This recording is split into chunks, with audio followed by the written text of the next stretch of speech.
Ladakh is a mountain desert across the Indian Himalayas. In the rain shadow of the mighty mountains, it's so high and dry that it's often called moonland. It looks more like a moonscape or a Marsscape. Well, this one is a picture of the Mars. Often called Little Tibet, this region remains landlocked, cut off from the rest of the world for half the year. Temperatures range from -30 to +30. Hi, I'm Sonam Wangchuk, a simple indigenous tribal from this remote Ladakh. I was born in an even remoter tiny village of 5 households. But that was a long time ago. Today, my village has grown 100% to become a village of 10 households. Perhaps still a little bit smaller than your city. We had no schools in our village, so I learned from the farmers, from the rivers, trees, animals, and above all, from my mother. I picked up English and other languages from the radio and meeting people from different countries. Later went to some schools and finally finished mechanical engineering. We love our Ladakh so much that while my engineering schoolmates went to Bangalore, Mumbai and the Silicon Valley, I came back to Ladakh and started solving problems of the people. Children's problems in school education, people facing harsh cold winters, and farmers facing water shortage in the face of climate change. I've been doing these things for the last 30 years and the world has been very generous. They have not only acknowledged but admired my work with various awards in different parts of the world. But today I have come here not to talk more about these things but to share with you a bigger challenge that Ladakh is facing and to seek your support in solving our problem. Yes, you can solve our problem, and not only that, you have the power to even avert a world war. Let me explain how. This is Ladakh. You see the famous Indus River flowing, and over there the dark mountains. Across that are the valleys of Nubra and Changtang, where we share our border with Tibet, which is now occupied by China. You may have heard that for the past few weeks, Chinese army has intruded deep inside Indian territory. This has been happening over years, and our shepherds who raise the famous Kashmir goats have lost a lot of their pastures and are in deep trouble. Now, the Indian army is there in large numbers across those mountains, matching China's soldier to soldier, bullet to bullet. But I don't think that is a solution. Both these countries are nuclear powers. And push comes to shove, India doesn't need all of its 160 nuclear weapons to raise all Chinese cities, and vice versa. And that could soon escalate into a full-fledged world war, World War III. Therefore, I have come to seek your support in solving this. You, my friends, have the wallet power, which in this case can even diffuse a bullet war between different countries. Let me explain how. To understand your power, let's first understand what China is doing and why and when. Although China claims that Indian soldiers intruded into its territory, it could not be a coincidence that at the same time, in the months of April and May, Vietnamese decide to bother China.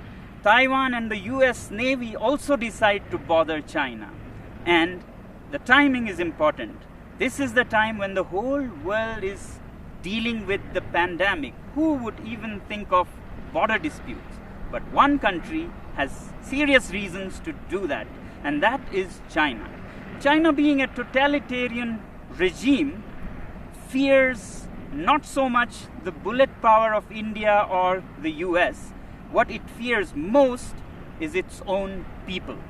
the 1.4 billion people that work like bonded laborers without many rights and enrich this regime, when they are angry, there's a situation for an uprising, a revolt.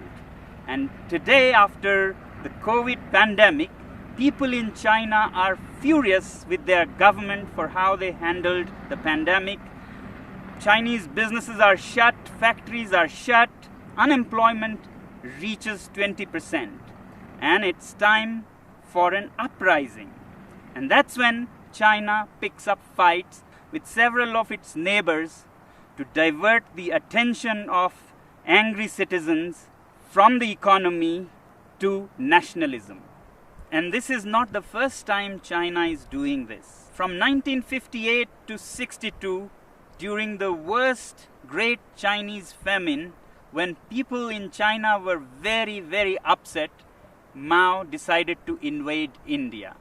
And now Xi is doing the same thing again.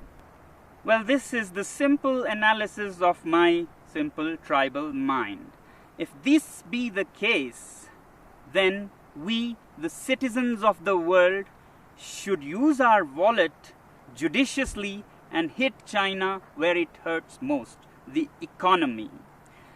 If enough people around the world decide that we will no longer buy Chinese goods and sponsor this regime, then that will see their worst nightmares coming true. And I think this is the only way we can bring the Chinese regime on the discussion table for peace dialogues. We must always clearly remember that when we say China, it's the regime and not the civilization, not the people. In fact, the Chinese people are themselves the greatest victim in this. And that's why, my friends, I've come to seek your support.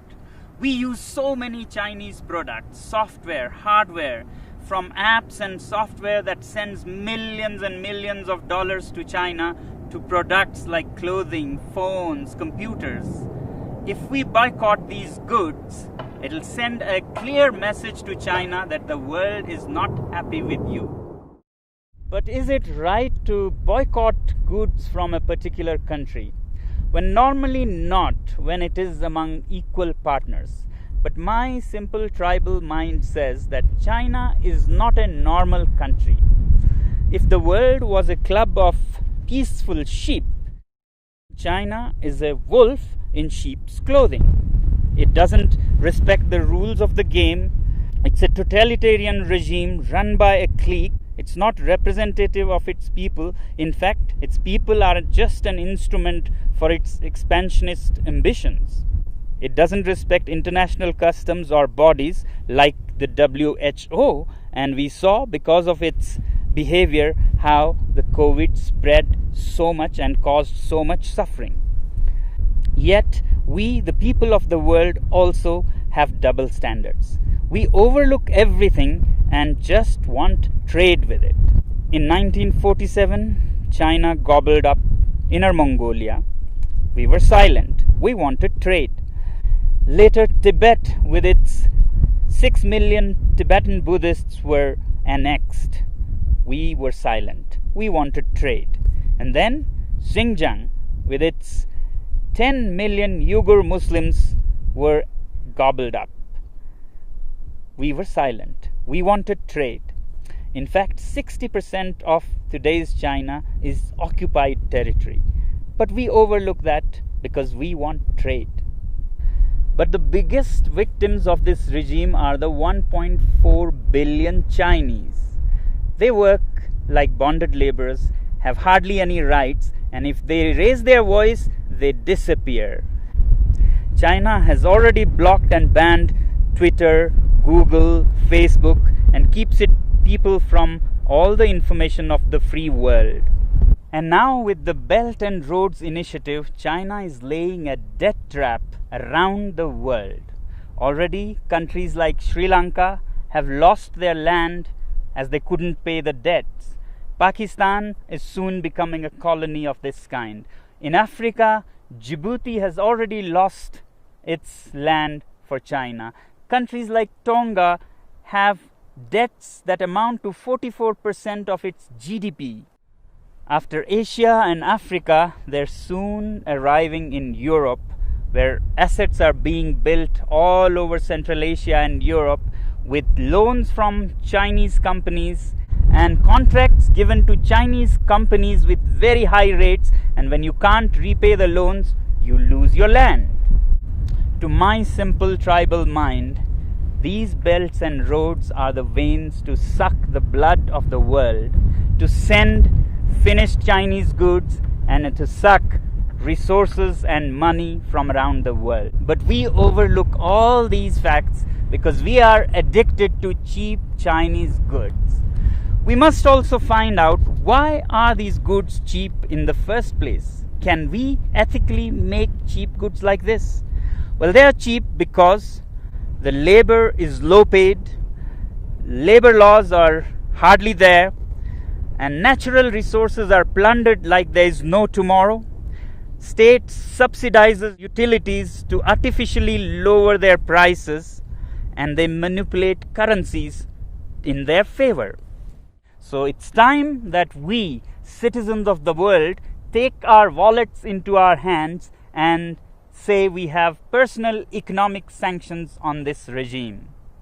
And yet in the free world, we have the double standards to say that if our own country has environmental and human rights restrictions, we move our factories to China.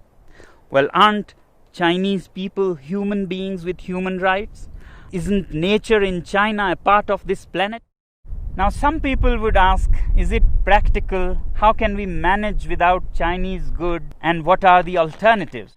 Well, if we are determined and give enough time to businesses and industry, things will adapt themselves. So that's why I say boycott made in China, software in a week, hardware in a year. So your software apps like TikTok, Hello that you have on your mobile phones, you can immediately uninstall and uninstall in millions so that China gets a message. As for hardware like phones, computers, clothing, we take a year and slowly choose products sourced out of the free world. And my simple tribal analysis says that if you give time and clear determination, then businesses will adapt. A new ecosystem will develop where there'll be enough goods to cater to people who don't want to buy Chinese goods. Just like vegan people or Jain community, they don't eat certain things, they don't go hungry. Businesses adapt and they get what they want with time.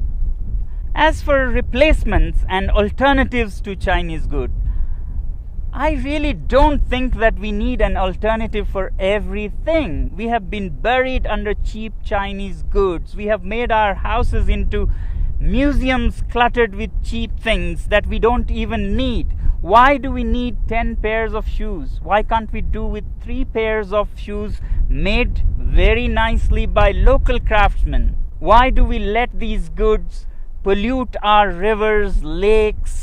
Can we learn to live simpler? These lockdowns have actually taught us that we can be happy with much less. So can we also think out of this box and talk about a simpler life with local products? If you want to learn more about how to live happily with simpler lives, please look up our movement, ilivesimply.org. You may not agree with me, but if we keep appeasing China because of our addiction to trade with it and overlook everything else, my simple tribal mind says that we might even be repeating history. How in the late 1930s, the British government led by Chamberlain kept appeasing Hitler and giving in to its demands, finally led to the Second World War. If we continue on the same path, we might either be leading the world to a third world war or a world dominated and colonized by China. Let me help you understand further what our addiction to trade with China can land us into. Here's a story of the great Indian monkey trap. Man puts a sweet bait into the pitcher and then ties this pitcher to a tree with a very small opening. And the monkey comes, puts his hand into the pitcher, grabs the sweet. As it closes its fist to grab this bait, the opening is so small that a closed fist cannot come out of its mouth. But the monkey does not understand that all it has to do is let go of its little booty to free itself from slavery. It struggles and struggles to get its hand out, but doesn't open its fist and let go of the bait. Continues for all night, and in the morning, the shrewd hunters come and catch it, all because of its attachment to its booty. I hope we are more evolved than monkeys and can let go of such baits. Well, this is all that the last citizen from the remotest part of the planet can say. The choice is yours.